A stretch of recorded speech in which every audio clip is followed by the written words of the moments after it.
or something. It's done now. Everything's done.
Ready to go? Yep. Welcome to our press availability and also availability for the public through different social media. So text in, tweet in your questions to the Senate, and we'll take those questions. We have the Speaker of the House with us today. We just finished our special session going over a funding transfer for homeless law enforcement in our homeless effort. There's the transportation issue settlement down on SR 92. We had the issue with the axle weight issue at our port of entries, and the other bill was road closure. So we're here to answer questions, and we'll take questions from the media. Did you expect unanimous support on the funding like you got? Nobody voted no for the 4.9 million. We've worked hard. We have a broad coalition, and we've worked very hard to make sure that good information was being heard by all, and that was our goal, is to have a bipartisan and broad support for this effort. And I on the House side, I could not be more proud of my colleagues for seeing these issues, particularly Operation Rio Grande, which would be very easy politically to be provincial or to see this as someone else's issue. But as you heard the debate in the House, and by the votes, we do see this as a state issue, and I'm proud of my colleagues for seeing it that way. There was still some concern. All these bills had committee hearings also yesterday and today. And so there was some things we adjusted. There's some amendments that were made and came out as substitutes. And so we suspected that most bills would be unanimous or really close. There was still some concern that in the future that other cities, other jurisdictions would be coming to the state asking for money to help solve homelessness in their areas. Is this a concern to you? So I think what this issue has brought or highlighted is I think we all need to have a plan. I think the state of Utah needs to have a plan. And I think that if we're a community, we are either contributing by way of facilitating resource centers and places where people can go that need this hand up and need this help, or we're a community that's helping contribute to those places that do exist. And I think that in the coming session, you'll see the conversations and even those comments from other cities about what are the roles of each city in the state of Utah. What should we be doing as a state to address this issue? And there's a lot of things that have contributed to it, but it is growing, and it's not just unique to Utah. This is something that's happening across the country, and I think it is time that we talk as a state more broadly about what those solutions would be. Does the 4.9 million take us to January, to February, to March? How far do you think that carries this effort? My understanding is we don't know for sure, but it's at least going to take us through the end of the year. And then how much money do you anticipate this next session will have to appropriate for this It's effort? $5.5 million in the next fiscal year, and then 5.5 in the one after. So one of the exercises we went through that, again, governments don't typically do, it's not what we are used to, is we looked at federal dollars, we looked at state dollars, we looked at county, city dollars, and even the budgets of service providers, and we harmonized those budgets and said, what are we going to do to not duplicate effort? What are we going to do a little bit more with the resources we have? And what are we going to do to maybe reallocate funds from one area where we might have a surplus or we might not need it, and put it in an area where we do need it? 2/3 of this 2-year $67 million budget is from either reallocated funds or existing funds. So we're going to do more with what we have, or we have spotted ways, like you saw today, a transfer of existing funds. So those weren't new dollars. Of the amount that we have left, there's about 1/3 of that $67 million. The state would be half of that. And so that's a little more than $5 million a year for 2 years. And then the county and the city would be $2.6 million, I think, a year for 2 years. And those are the amounts that we have left to achieve that 2-year plan. That includes not just the law enforcement. We talk about that a lot, but there's also the treatment beds and the outreach and the services that are part of that. If you were to see a pie chart, I didn't know if it would turn out this way, but it is amazingly even in terms of its the $67 million, and the focus is it's evenly divided. We also have authorized an audit, so our auditors are out finding where all the money's coming from that is going to homelessness, and where it's going to, because this is going to be a 2-year and probably a long-term project for us. I see it as something that's going to be ongoing, and discovery of all of the funds and where they're going and how we're going to purpose those funds is going to be very important, because I think we're going to need all those resources. The $10 million, is that going to happen during the regular budgeting process? And do you know where it's going to come from yet, or will you know that during the regular session? No, we don't know where it's coming from. The process, the budget process. The Senate side, that's what I was thinking. I don't know, I'm just guessing. So, those who are familiar with the appropriation process will get a forecast for the revenue for the next budget year, and then we'll budget that forecast, and it'll come from the general fund, and we'll have to find where that money is. Do you expect the city and the county to pay that share that you guys have talked about for the next 2 years? I remember hearing from county officials yesterday during the Social Services Appropriation Committee that they do expect to get support from their city or from their county council. What about the city side? I know there's been some talk about how Salt Lake City's already been putting over $10 million a year into the area. So are you confident you'll be getting that money from the city and the county? Speaking for myself, Katie, I am. I've been in direct contact with their city council. We enjoyed a unanimous vote from the city council last night for the lease, as well as for the closure itself. And so we're having a good working relationship with Salt Lake City and the administration, the mayor, but also the council. I think one of the challenges when you're doing something you've not done before, it's the communication, and we have to understand the budget. We have to make sure not just the administration Mayor Biskupski and her administration understands that budget and the needs, but also the council chair, Councilman Penfold, and that the city council does.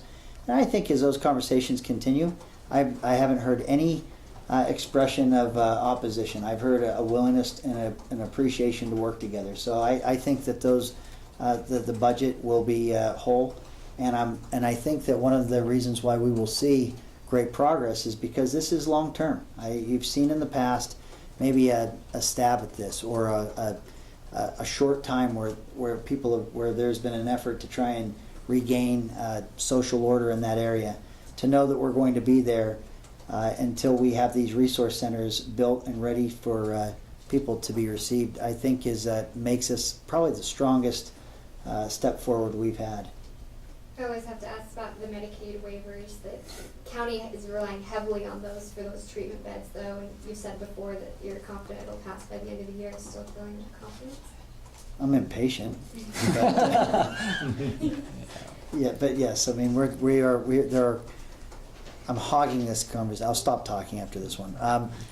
We are in communication, and I am subscribing to the squeaky wheel gets oiled first. So I am not stopping in my overtures and my reaching out to Washington D.C. and our delegation and to the administration in terms of getting those waivers.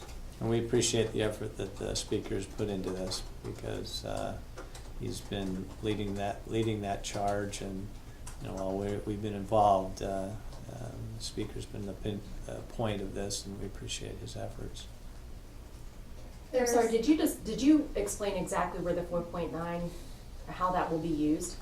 Specifically the 4.9? No, it on purpose. It's Department of Workforce Services. It will be up to DWS to determine law where that enforcement. We understand it's going to be for some of the overtime, that they're spending or using overtime hours to have Utah state law enforcement people involved, and it'll be used to cover that and probably some other things related to it. But there's a flexibility to that. Just to, again, we're watching this. We have a lot of stakeholders, and we want to make sure everyone knows that while we think we could have bridged until the next session without having this transfer occur, this is showing that we're in this. We're putting dollars in. We're reallocating those dollars, and it's important for our stakeholders to see the state's effort in doing that, and so that's why we wanted to make sure that we were beginning that process. Any questions over the internet? Not yet. Okay. We've heard concerns in the media from people, and I know government leaders have heard these concerns as well, from homeowners who say this problem's trickling to other cities, surrounding areas. So what would your message be to those people who see this funding and think this is only going to push the problem out more, and they're going to have even more people camping out in their backyards or parks or things like that? Before I hog your press Well, conference. I think what has happened over with the Rio Grande, it's been a magnet for all kinds of lawless activity, and we're now starting to get a hold of that and to prevent that from happening. And so for years, all this activity has been drawn out of the communities and down into this central location. And so now that we're breaking that up and making it more difficult, I think it is expected that would be trickling into the communities, and it's going to cause a little more effort on the local law enforcement in those communities. But I think it is activity that they would otherwise been having over the last few years, had it not been that it was such a easy target for criminal activity around Rio Grande. And let me just say that people need to fight for their communities. They need to know that we are on their side. That this Operation Rio Grande effort, the reason why Commissioner Squires and the Department of Public Safety is in charge and not the Salt Lake City Police, is because we are going to follow the criminal element and this ecosystem of crime that has grown the way it has wherever it will go. We have budgeted for that. We've contemplated that. We've been working on these things. As we are receiving back word where these encampments might be occurring, where illegal behavior and conduct might be going on, we're following up with that. I'm very proud of our law enforcement agencies that on North Temple, not in the Rio Grande area, but made 24 critical arrests. Found a 16-year-old in that home or motel, a victim of human trafficking. And so that was done from the the intelligence gathering from Operation Rio Grande, but also following that crime wherever it may go. We're going to be doing that, but we need every resident if they see something, if they are concerned, they call their local law enforcement. Commissioner Squires is in constant contact with the chiefs of police of each jurisdiction, and we have really a system in place to bring help and to bring resources where those resources are needed. But to President's point, this conduct, this activity existed prior to Operation Rio Grande. You saw it start to become a bit of a magnet over the years into that area, and it's going to take this whole state's active eye and participation to really chase it out of the state of Utah. Go ahead. Oh, one of the things Representative King mentioned, I know you said you're not really used to the state being this heavily involved, but he'd also mentioned kind of tackling the systemic problems that led to the Rio Grande issue in the first place. Do you see the state being more involved on things like affordable housing, jobs, and things that they're currently doing now, even with the operation, even past the 2 years? I think it's a long-term effort by the state and local governments in order for this to be successful. Because I think as we've seen with Rio Grande, if you let up a little bit, that void is going to be filled. And we don't want that to happen again. On the road closure, we heard some criticism on the House floor or some worries that the fenced-off area might seem like a prison, and we've heard some concern about the ID system. But any response? Safe zone. Yes. Well, I don't know if you can use that word anymore. I hear that word's been commandeered by a whole other political topic. I don't know if you've heard that. But higher ed safe zones or something. I don't know. Okay. Let me show you. I know this isn't good for television on press conferences, but these images right here, okay? When we talk about having a courtyard that has a place where you can be safe, I don't know if people were comfortable, if this was what was better for the viewscape, or if this was more appealing to the eye, the open drug trade that we were seeing happening, and some of the suffering and the violence and the homicides that were going on. But none of these images should we be okay with.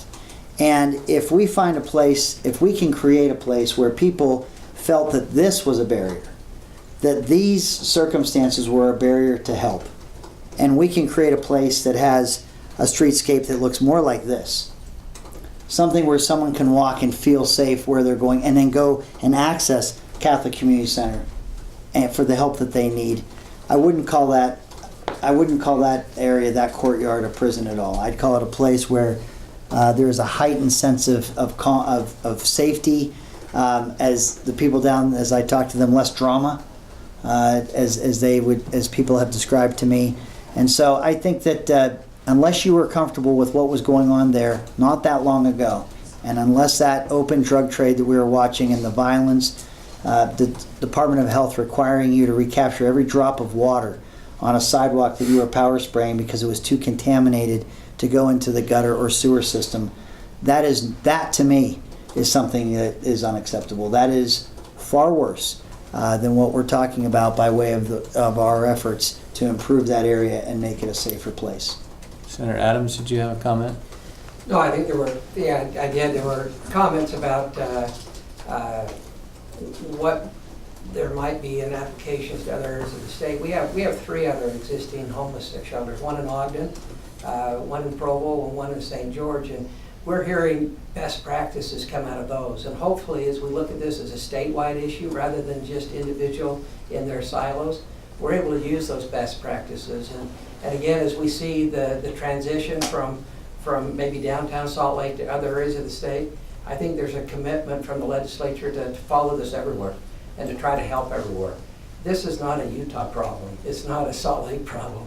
It's not a St. George problem. It's a national problem. And this is something that hopefully as we deal with this and and try to help the individuals and find out who they are and what's going on. We'll have more data, and hopefully the best practices will come out of this. And it will not only help Salt Lake, it'll help Ogden, Provo, St. George, and they can conversely help us as we try to deal with the issue. So that statewide effort, statewide purview is I think, a positive relief to what's going on. And you know, I think one of the biggest issues we face now is the treatment, mental illness treatment and drug treatment. And that's an essential part of the success of this long term. So I think that's our biggest and heaviest lift at this point, making sure that there's the supply of treatment, and not just a supply, but a quality supply, so that the outcomes are good.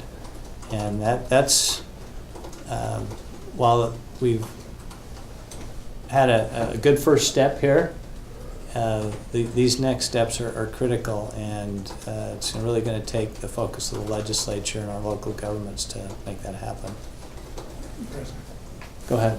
I'll take that just one step further. I had a good conversation with our providers of mental health and substance abuse down in the 6-county region, which is the middle part of the state, and asked them what kind of an effect we're having with our Justice Reinvestment Initiative, with being able to treat with some of the dollars that we've already spent these mental health and substance abuse issues. And they actually took some time and did a really great survey and came back with some responses. They surveyed people who had been involved in the programs, and it was really encouraging to me to see when people have an opportunity to get treatment for mental health and substance abuse, there are some solutions, and it really helps people. And one of the things that I found is that as this group was going through a little restaurant down there, one of the ladies that was there came up, saw mental health and substance abuse logo on the t-shirt, came up and said, you guys saved my life. Drug court saved my life. And I think we're going to see that as a result of what we're doing here, where we're actually saving people's lives and making them be much better citizens for everybody involved. And you know, that's encouraging. I think that's a big part of what we're doing here, is being able to help people. And drug court is tough love. If you've known what drug court is, that's tough. That's tough on people, but they come out obviously, hopefully drug-free, and will stay drug-free. We announced on the floor, gentlemen, they're looking for ties, neckties for drug court. We're all pitching in our ties. So reporters, you can too. Give us some ties so we can get those that are appearing before drug court. They want to dress appropriately. So we made the announcement on the floor of the House. Oh, okay. And we're gonna get some ties together. We were asked to, so we're gonna go do that. Great. Any other questions? Anything over the? All right. Thank you very much. Thank you, Speaker, for. Thank you, President. Thank you. Nate McDonald, DWS, will answer any other questions.